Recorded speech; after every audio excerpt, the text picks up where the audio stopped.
Shofet, judge, the one who decides rightly.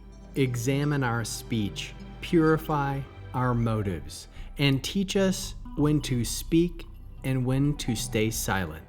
Let us not return to folly, but walk in wisdom with restraint. Yehovah Elohi Shofet. Kadosh, Kadosh, Kadosh.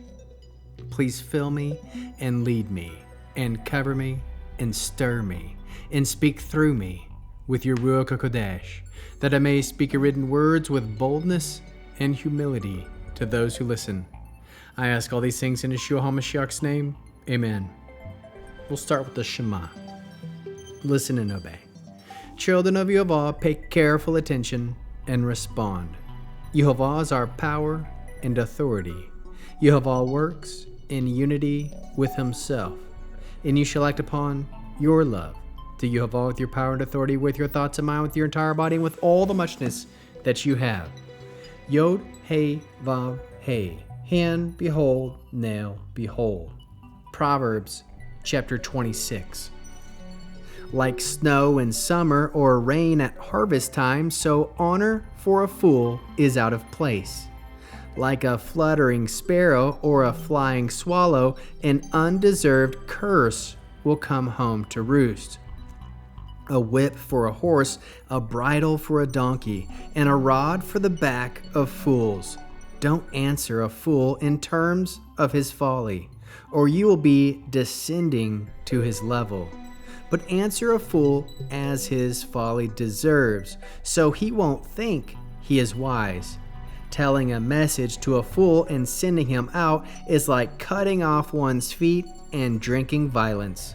The legs of the disabled hang limp and useless. Likewise, a proverb in the mouth of a fool.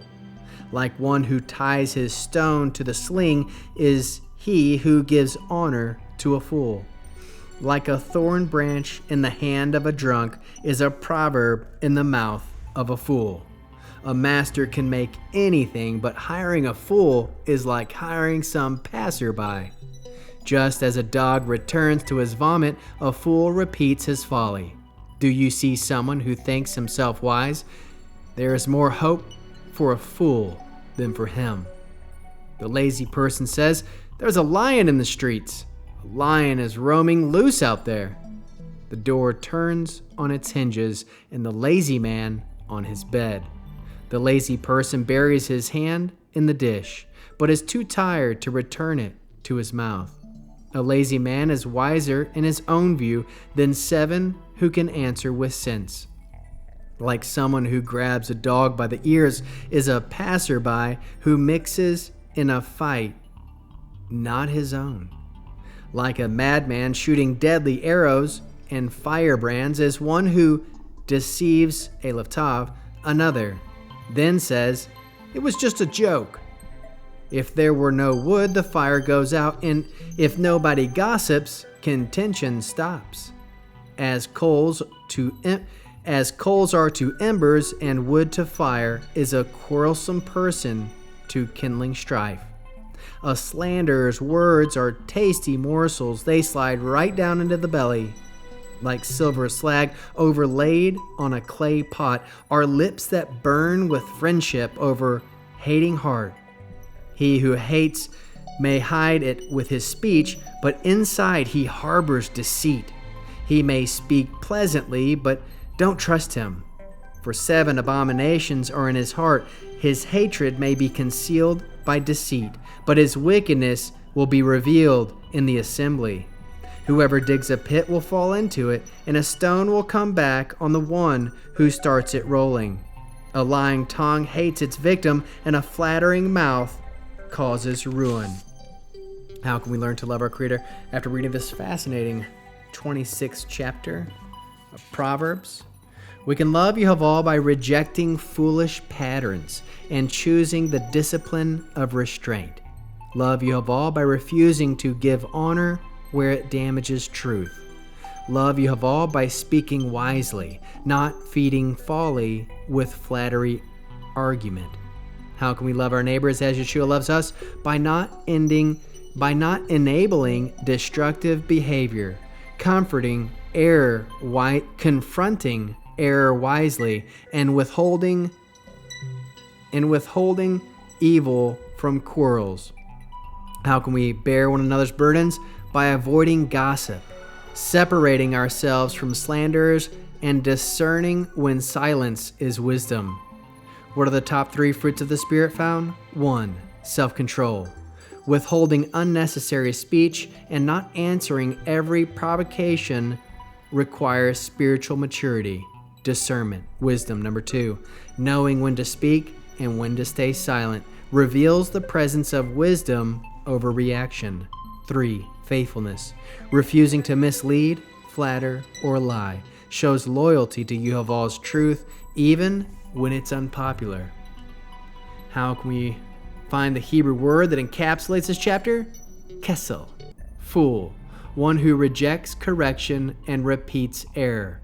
Verses 1 through 12 warn against honoring fools, arguing with them, and trusting them to carry truth. Wisdom separates from folly in word, in reaction, and in direction. What's the mitzvah response? Torah-based action? Mitzvah. Do not go about as a slanderer among your people. Leviticus 19, verse 16. A response might look like this: we will not gossip, flatter, or deceive. We will practice silence where words would feed destruction, and speak only what is worthy before Yehovah. How can we find Yeshua in the scriptures? Returning to folly, verse 11.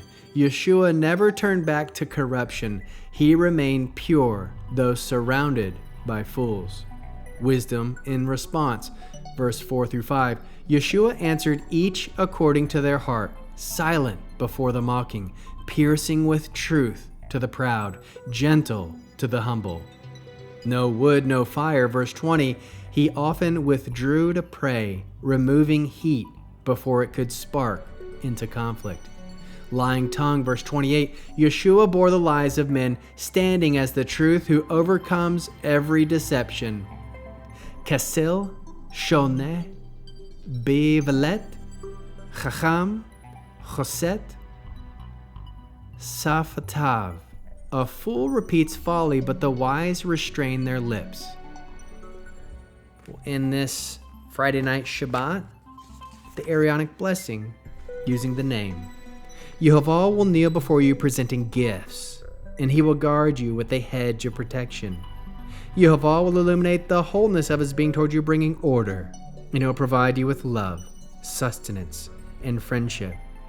Yehovah will lift up the wholeness of his being and look upon you and set in place all you need to be whole and complete. Shabbat Shalom, Shalom Shalom.